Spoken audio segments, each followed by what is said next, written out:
Muy bien, vamos entonces con nuestro último capítulo de este episodio en esta serie de los Evangelios. Hemos estado 6 meses caminando, aprendiendo con el Evangelio de Mateo y hoy nos toca ver la última sección, el pasaje más escatológico, los capítulos 24 y 25 y el tema que vamos a detenernos porque no nos va a dar tiempo a ver versículo por versículo.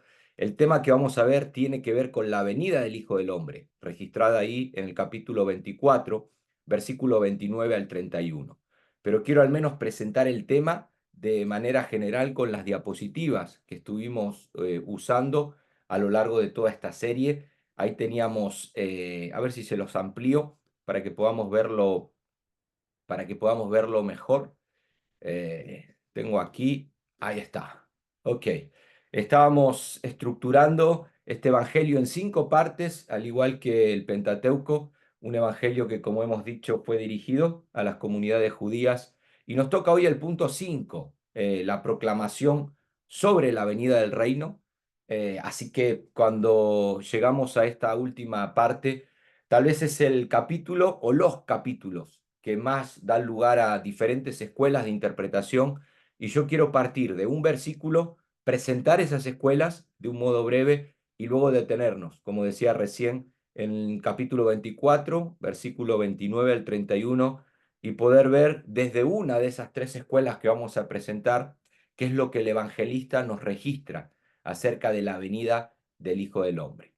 Así que sin más, vamos a ir al texto bíblico y para ello tenemos que ver el capítulo 24, versículo 3. Voy a compartir la Biblia. No es la Reina Valera 60, creo que es la contemporánea la que voy a estar viendo. Es una Biblia que acabo de instalar, un programa. Así que por ahí si no coinciden algunas palabras, ustedes pueden también chequear en sus mismas Biblias. Así que voy a partir de este texto, capítulo 24, verso 3, y la idea es poder ver tres preguntas en este texto y poder presentar, como decía recién, diferentes escuelas, porque todo el capítulo 24 y 25, esta proclamación sobre la venida del reino, se puede ver desde diferentes perspectivas. Y dice el verso 3 que estando él sentado en el monte de los olivos, sus discípulos se acercaron a él aparte y dijeron, primera pregunta, ¿cuándo sucederán estas cosas? Segunda pregunta, ¿qué señal habrá de tu venida? Y tercera pregunta, ¿y del fin del mundo? Aunque algunos unen señal de tu venida y fin del mundo con un mismo acontecimiento. Bueno, la primera pregunta, ¿cuándo serán estas cosas? Creo que no tiene mucho problema de interpretación, escuelas, cosmovisiones. ¿Cuándo sucederán estas cosas? Desde el capítulo 23, versículo 37, Jesús viene hablando acerca de algo, un evento que iba a suceder en Jerusalén. Dice el verso 37, Jerusalén, Jerusalén, que matas a los profetas y apedreas a los que te son enviados. ¿Cuántas veces quise juntar a tus hijos, así como la gallina junta sus pollitos debajo de sus alas, y no quisiste? Jerusalén, Jerusalén. He aquí vuestra casa. ¿Qué es la casa? El templo. Os es dejada desierta, porque os digo que desde ahora no me veréis hasta que digáis, bendito el que viene en el nombre del Señor. Cuando Jesús salió y se iba del templo, noten, salía de la casa, él viene anunciando esto en la casa, en el templo, se le acercaron sus discípulos para mostrarles los edificios del templo, lo majestuoso que era. Y él respondiendo les dijo, ¿no veis todo esto? ¿De qué sigue hablando? De la casa, del templo. De cierto que aquí no quedará piedra sobre piedra que no sea derribada.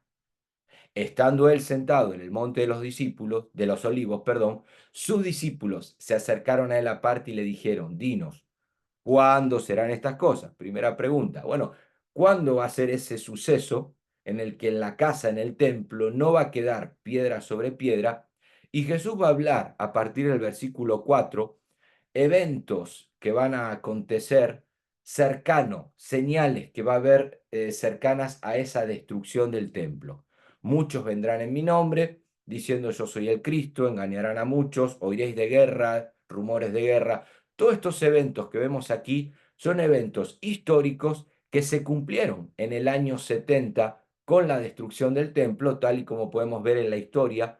Tito, junto con sus tropas, en el año 66 hubo una revuelta de los judíos contra los romanos en la fortaleza de Masada, y a partir de ahí hubo guerras, rumores de guerra, hasta que en el año 70 literalmente no quedó piedra sobre piedra. Y Roma termina no solo conquistando Jerusalén, sino también destruyendo la ciudad, llevándose todos los utensilios del templo. Dicen algunos historiadores que con la cantidad de oro que había dentro de esa casa, pudieron construir y financiar lo que conocemos como el Coliseo Romano, ya un monumento que se terminó de edificar en el año 80, y hay una piedra en ese monumento que en latín, yo lo traduzco al español, pero la idea es, la frase es gracias a Vespasiano. O sea, como que el monumento, el Coliseo, fue construido gracias al saqueo. Creo que la piedra dice gracias al saqueo, no gracias a Vespasiano.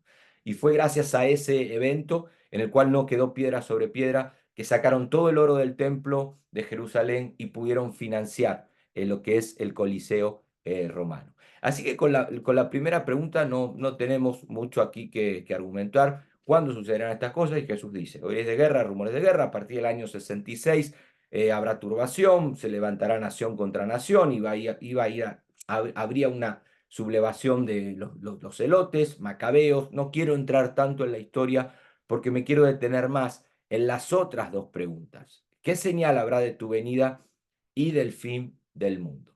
Y aquí sí tenemos que entrar en escuelas de interpretación. La idea sería que ustedes luego lean todo el capítulo 24 y 25 de Mateo, porque vamos a encontrar diferentes géneros literarios, va a haber partes históricas, literales, como las que acabamos de leer, esta tribulación a la que hace referencia esta primera sección, la abominación desoladora del versículo 15, que también se enfoca en las tropas romanas entrando en el templo y demás.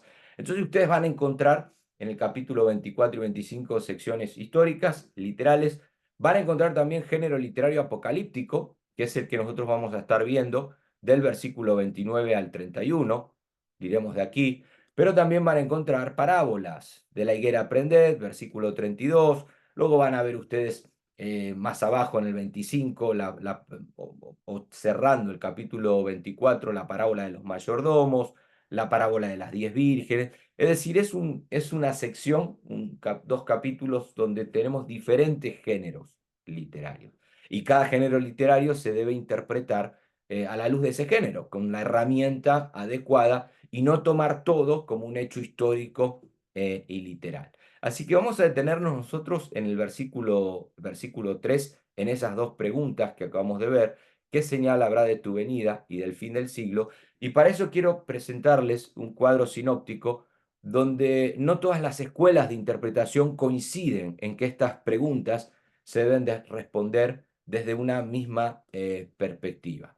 Vamos a seguir un poco con el PowerPoint que estábamos usando, y aquí lo que yo quiero que vean es que la primera escuela de interpretación, la futurista, luego veremos la preterista y la idealista en el pasaje que nosotros queremos estudiar.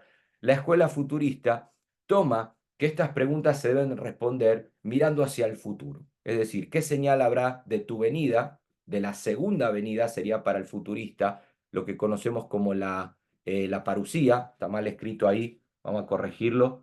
Estas son cosas del directo. Ahí está, ¿vale? La parusía, lo que es la segunda venida, que muchos futuristas dividen en pretribulacionista, midi-tribulacionista, post-tribulacionista, pero tendría que ver con esa segunda venida del Señor. Y de ahí que en el capítulo 24, versículo 36, hay un pasaje ahí donde dice el día y la hora, nadie lo sabe. Entonces, como que todo el capítulo 24 y 25 se enfoca de una manera futurista, y el fin de los tiempos, vamos a volver a corregir aquí la parausía, que sería parusía, ahí tenemos. Y el final de los tiempos, bueno, sería eso, que la venida de Jesús marcaría el final de este siglo y daría lugar al milenio, según los premilenialistas, o el cielo nuevo y tierra nueva.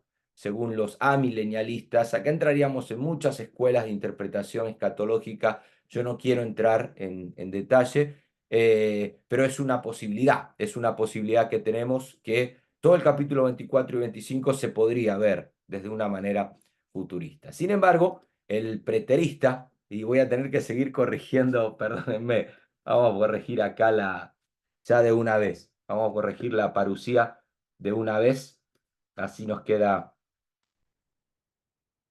bien el cuadro sinóptico. Acá tenemos que el preterista diría no, Mateo 24 y 25 tiene que ver con el pasado.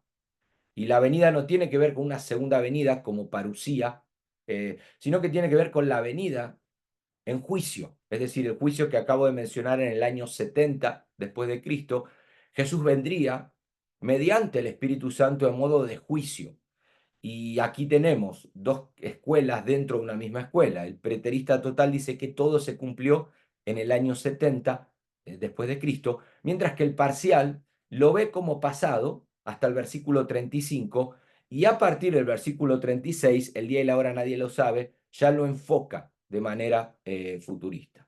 Y esto tendría que ver, podríamos hablar, ay Dios, se ve. Ahí está, la parusía.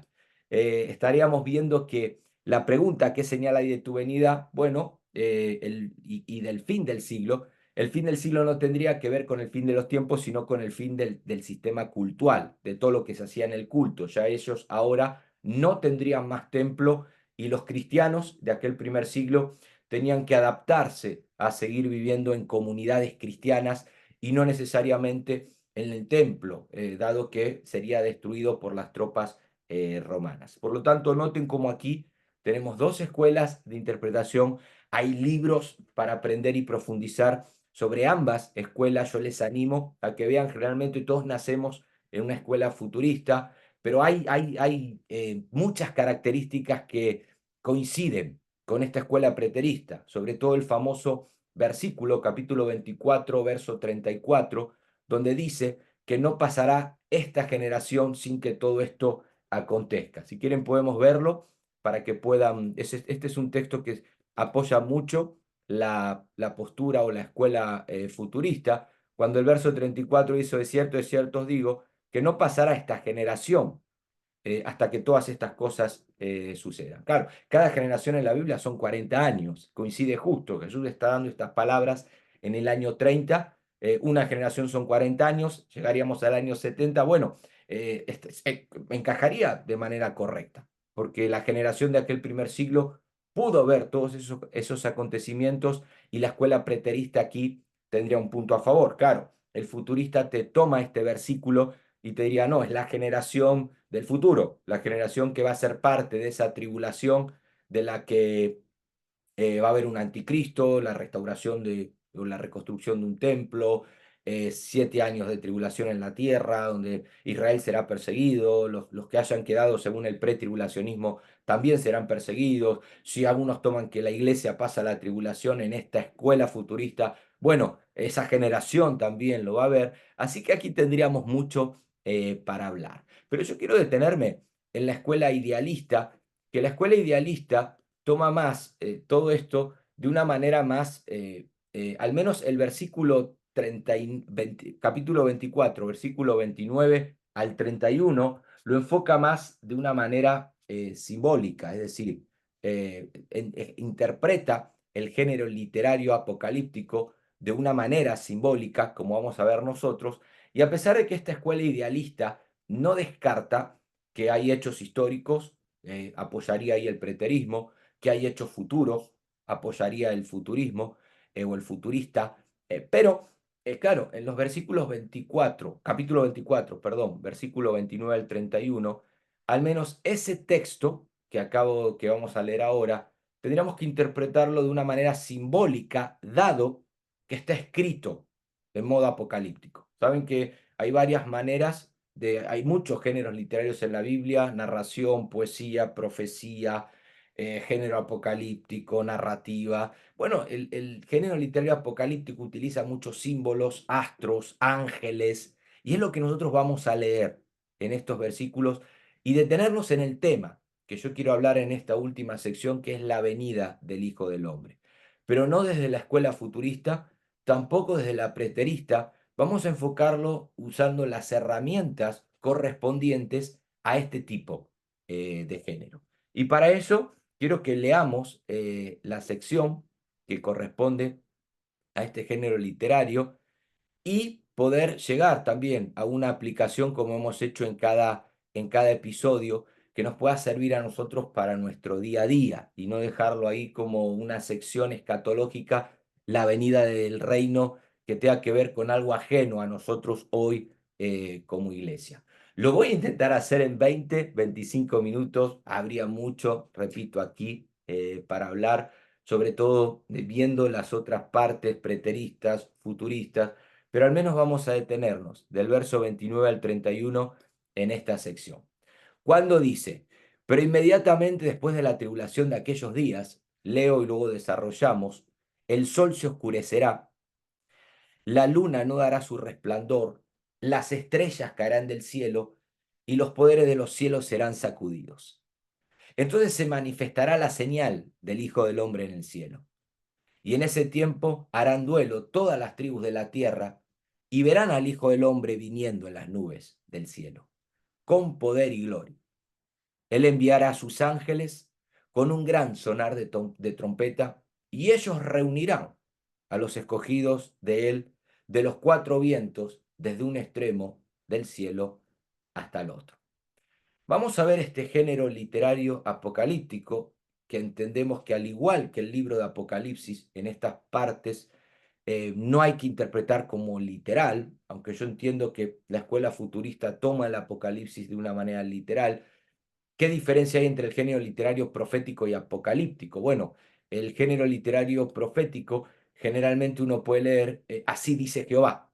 O sea, viene el espíritu al profeta, y así dice Jehová, y trae un mensaje de arrepentimiento, un mensaje de predicación más que de predicción a un pueblo, para que este pueblo se arrepienta y pueda hacer luz al resto de naciones. Algo que no sucedió en muchos etapas, muchos periodos con la nación de Israel. El género literario apocalíptico, a diferencia del profético, no es así dice Jehová, sino ustedes van a leer y vi. O sea, el profeta, el vidente y vi. Y comienzan a aparecer, repito, astros, imágenes, dragones, ángeles, que uno no puede interpretar como literal, sino que debe ver el significado simbólico que hay detrás de ese escrito. Y de esta manera, al poder interpretar el símbolo, el género literario lo que tiene de bueno es que es muy flexible. Al ser un símbolo, no necesariamente, si fuera algo literal, bueno, tendríamos que verlo, encaja en el pasado, en el futuro, cómo encajamos eso en el presente, que es lo que muchas veces pasa al estudiar el libro de Apocalipsis.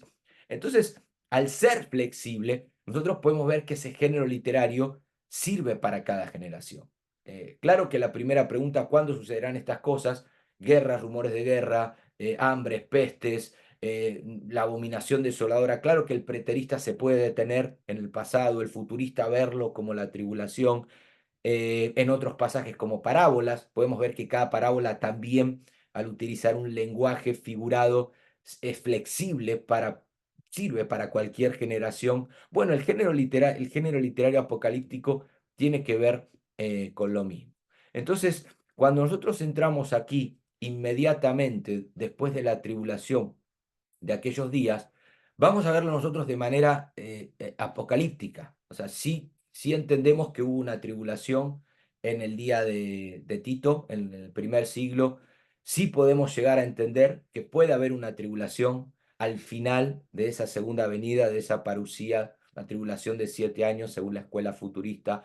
Pero vamos a verlo nosotros, bueno, cómo interpretamos todo este pasaje de manera apocalíptica. Y cuando digo este pasaje, digo el versículo 29 al 31. Entonces, claro, al leer el versículo 34, no pasará esta generación. Bueno, ¿cómo entendemos, cómo explicamos que esta generación va a ser testigo de la venida del Hijo del Hombre, entre otras cosas? ¿A qué generación está haciendo referencia el texto según este género? Bueno, nosotros podemos ver en el capítulo 12, versículo 38 y 39, dice entonces le respondieron algunos de los escribas y de los fariseos diciendo, Maestro, deseamos ver de ti una señal. Quédense con eso, ellos desean ver una señal. Hay una señal que se le pide a Jesús. Y Jesús responde, una generación malvada y adúltera demanda señal. Vamos a detenernos ahí, luego vamos a volver. Una generación malvada y adúltera demanda señal. Por lo tanto, la generación de la que estaría hablando el versículo 34 es una generación mala y adúltera, o mala y perversa, como dice la Reina Valera 60. Por lo tanto, esta sección del versículo 29 al 31 encajaría siempre y cuando haya delante una generación mala y perversa, o mala y adúltera. Es decir, vale para el primer siglo, vale para el siglo segundo, vale para el siglo tercero y vale para nuestro siglo hoy, siglo XXI. Sigue habiendo en el mundo una generación mala y perversa. Por lo tanto, lo que vamos a desarrollar ahora, aquella primera generación pudo vivirlo, pudo verlo, y nuestra generación hoy también puede hacerlo. Y acá está lo genial, por decirlo de alguna manera, del género literario apocalíptico, que se adapta a cada generación. Entonces, ¿qué es lo que aquella primera generación vio? Y nosotros hoy, 20 siglos después, podemos ver también. Dice, el sol se oscurecerá, la luna no dará su resplandor, las estrellas caerán del cielo y los poderes de los cielos serán sacudidos. Noten que en el género literario apocalíptico, como decíamos antes, se recurre mucho a astros, a estrellas, que en los profetas hacen referencia a imperios. Ahora vamos a leer algún ejemplo. Ustedes van a los libros proféticos y van a entender que esto no es literal, que el profeta, para anunciar la caída de un imperio, recurre a imágenes de astros. Por ejemplo, voy a citar dos o tres. Isaías capítulo 13, creo que es el versículo 10, dice, porque las estrellas de los cielos y sus constelaciones no irradiarán su luz, el sol se oscurecerá al salir y la luna no dará su luz. Aquí no está hablando de algo literal, acá está hablando de la caída de un imperio, que si nosotros leemos desde arriba, tiene que ver con una profecía sobre Babilonia. El imperio babilónico cayó, si recordamos la imagen de Daniel o la imagen del rey Nabucodonosor, como había una imagen con la cabeza Babilonia, luego Medo-Persa, Grecia y Roma. Luego Daniel tiene en el capítulo 7 de su libro la misma visión, pero a modo de bestias. Bueno, Babilonia cayó, el imperio babilónico cayó, se levantó otro imperio, el imperio medo-persa, pero esto no sucedió de manera literal. Las estrellas no cayeron, el sol no se oscureció y la luna siguió dando su luz. Les pongo otro caso, Isaías capítulo 34, vamos a ver, versículo 4, parte de lo mismo. Nos está hablando de que todo el ejército de los cielos se corromperá, los cielos se plegarán como un rollo de pergamino. Lo mismo, está hablando, si ustedes leen, de un juicio contra naciones paganas. Estos juicios llegaron y esto no sucedió de manera literal. Si vamos a otros profetas, para que vean que no es algo exclusivo del profeta Isaías. Joel dice, el sol y la luna se oscurecen, las estrellas retiran su fulgor, un poco lo que luego va a hacer Pedro. Pedro va a tomar la profecía de Joel el día de Pentecostés, va a decir que todo lo que están viendo se sucedió hoy o sucedió en ese momento. A ver si lo podemos ver. Hechos capítulo 2, versículo 14. Pedro se puso en pie, alzó la voz, menciona la profecía de Joel y luego dice el versículo 19, prodigios arriba en el cielo, señales en la tierra, el sol se convertirá en tiniebla, la luna en sangre. Bueno, todo lo que Pedro está hablando, está diciendo, bueno, versículo 22, oíd estas palabras, esto se está cumpliendo ahora. Y el día de Pentecostés no sucedió eso de manera literal. La luna no se convirtió en sangre.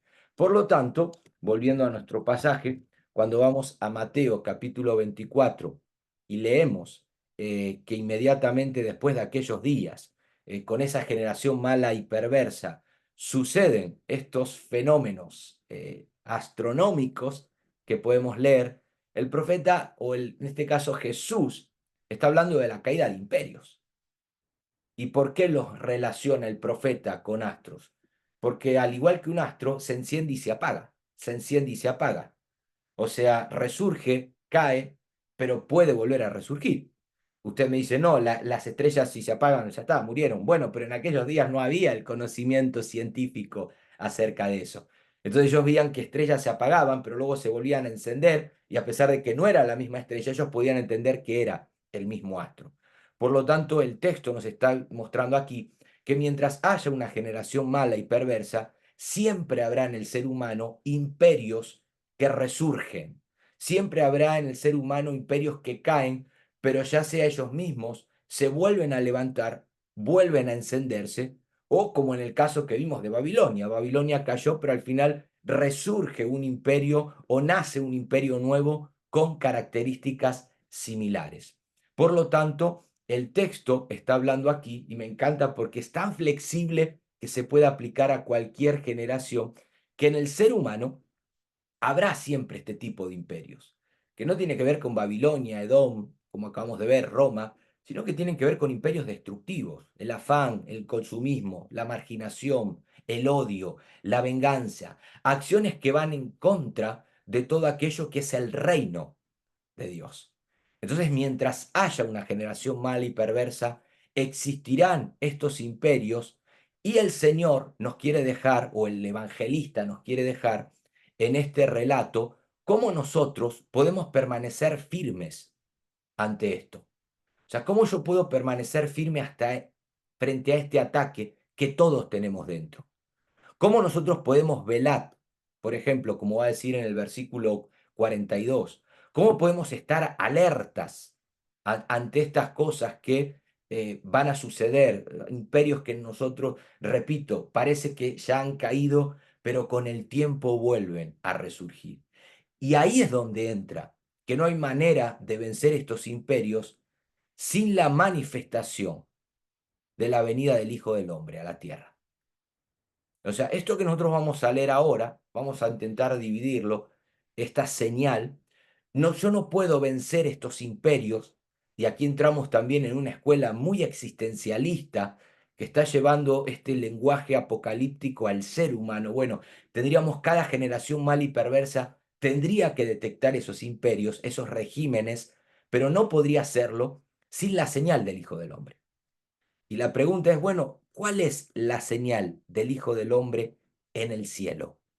Entendemos que el cielo tiene que ver con el ámbito de Dios, con la presencia de Dios, allí donde Dios reina, gobierna.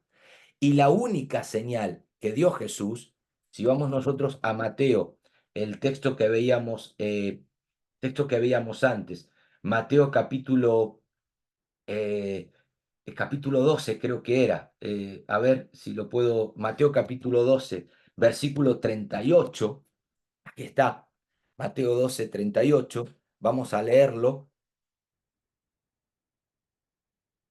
para que podamos ver cuál es esa señal.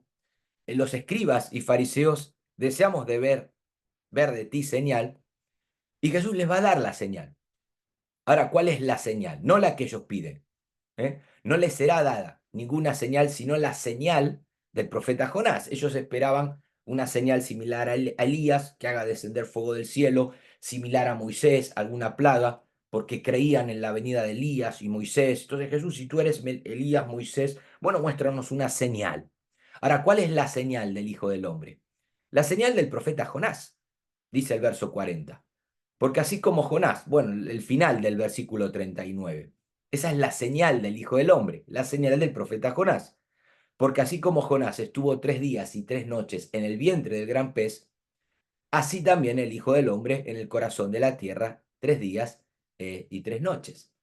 Entonces, ¿cuál es la señal del texto de Mateo capítulo 24? ¿Cuál es la señal del Hijo del Hombre? Bueno, la señal tiene que ver concretamente, si tomamos la señal del profeta Jonás, con la muerte y la resurrección de Jesús. Esa es la señal del Hijo del Hombre. La resurrección de Jesús inaugura un nuevo tiempo, inaugura un nuevo siglo, da comienzo lo que, ¿se acuerdan que en el capítulo 24, verso 3, leímos que la tercera pregunta tenía que ver, bueno, ¿y qué señal hay del fin del siglo? ¿A qué estaríamos hablando? Si la resurrección de Jesús es la señal e inaugura un nuevo tiempo, un nuevo siglo, estaríamos hablando de que el fin del siglo o el fin del mundo tiene que ver con lo que la Biblia llama los postreros días, los días postreros, que comenzaron con la resurrección de Jesús. Empezaron con esa resurrección que dio lugar al, inaugura ese reino de Dios, en el cual nosotros ahora, desde hace 2000 años, estamos siendo parte de esos postreros tiempos. Por lo tanto, la señal del Hijo del Hombre tiene que ver con la resurrección de Jesús y llevándolo de una manera existencial, llevándolo de manera aplicada al ser humano, entendiendo el género literario apocalíptico, bueno, estaríamos hablando que la única forma de vencer esos imperios, esos regímenes, esas estrellas, esos astros, esas actitudes en contrarias al reino de Dios que se levantan en nosotros, que nacen y luego parece que mueren y vuelven a resurgir. Bueno, la única manera de vencerlo es por medio de la resurrección. Es que la venida del Hijo del Hombre sea parte de nosotros y nosotros podamos morir con Él, como dice Pablo en el capítulo 6 del libro de Romanos, morimos con Él, pero resucitamos también con Él.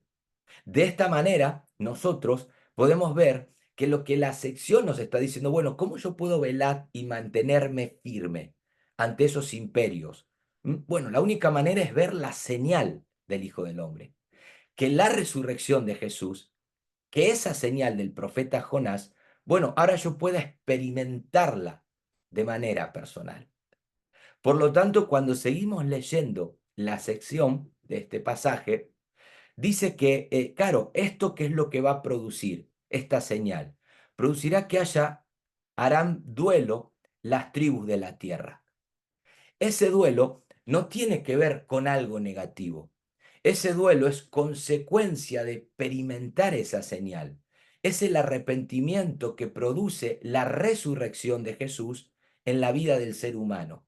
Es un poco lo que Pablo va a hablar en el libro en la carta de 2 Corintios 7, versículo 10.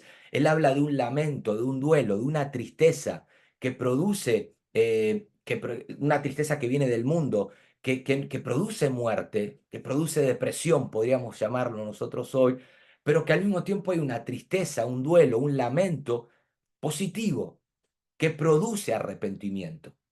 Y es el lamento que produce la venida del Hijo del Hombre a la tierra. Por eso si volvemos a la señal de Mateo 12, bueno, él va a hablar de Nínive y va a poner como ejemplo qué sucedió en los días de Jonás con Nínive, cómo esa señal produjo en Nínive un arrepentimiento. Capítulo 12, a ver, quedamos cortitos de tiempo ya. Capítulo 12, verso 30. Los hombres de Nínive, habla un poco y va a comenzar. Tendríamos que ir al libro de Jonás y ver lo que esa señal produjo en aquella generación.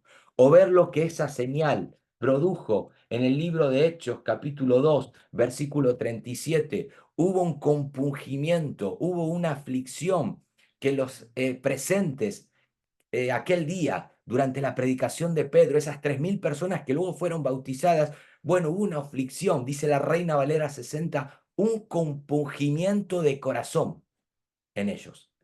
Porque esto es lo que la señal del Hijo del Hombre produce en el ser humano. La resurrección espiritual nos lleva a sentir este tipo de aflicción positiva que nos guía al arrepentimiento.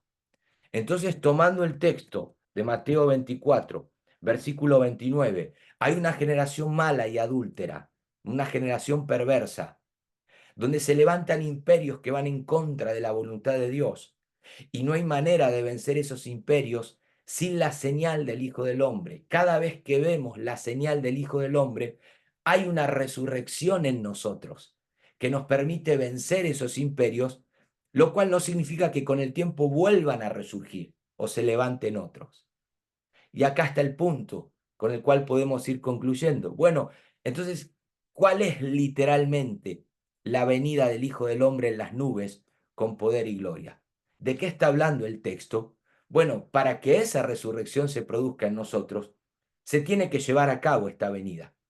Y tiene que ver con la venida del Hijo del Hombre según la literatura apocalíptica o según la interpretación apocalíptica, no de manera futurista o preterista, sino con algo continuo, ya que estaría haciendo referencia a la venida de Jesús por medio del Espíritu Santo al hombre.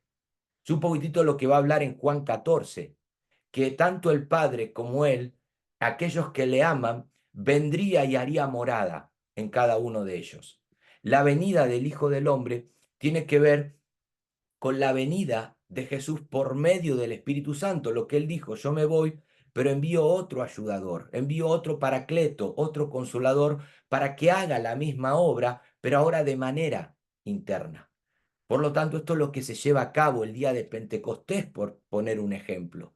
Y podemos ver cómo aquella primera generación experimentó la venida del Hijo del Hombre con poder y gloria, al igual que cada generación a lo largo de los siglos, a lo largo de la historia, experimenta esta misma señal cada vez que esta visión se lleva a cabo de manera personal. Entonces es hermoso porque el género literario apocalíptico, entender este texto de manera, desde esta escuela de interpretación, nos permite aprender a nosotros, bueno, ¿cómo puedo yo hoy vencer estos imperios que se levantan en contra de la voluntad de Dios? Necesito que Jesús siga naciendo en mi vida. Necesito que Él, a través de su Espíritu Santo, pueda seguir llevando a cabo esa obra, y cada vez que muero a un imperio, resucito en una nueva persona, pero con el tiempo vuelve a resurgir y vuelvo a prescindir, vuelvo a necesito volver a ver esta señal para poder ahora vencer a ese nuevo imperio y de esa manera ser parte del reino de Dios que Jesús me está mencionando en esta sección.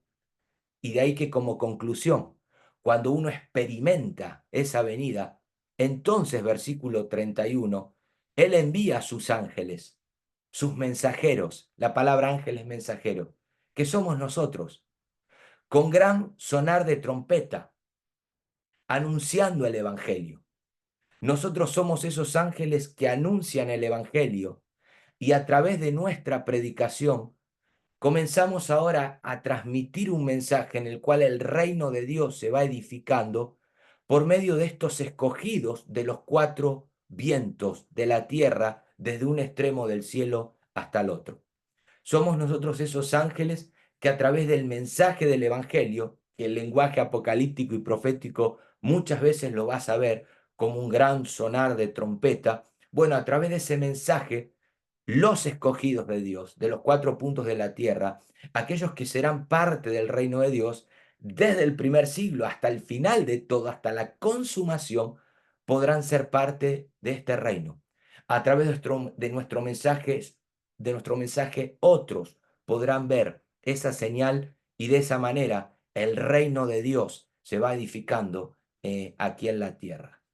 Por eso, como conclusión, familia, en esta última sección, se puede interpretar todo de manera futurista, se puede interpretar todo de manera preterista, pero al menos esta sección que nosotros tenemos aquí, bueno, qué bueno es verlo de manera, deteniéndonos y siendo honestos con el texto.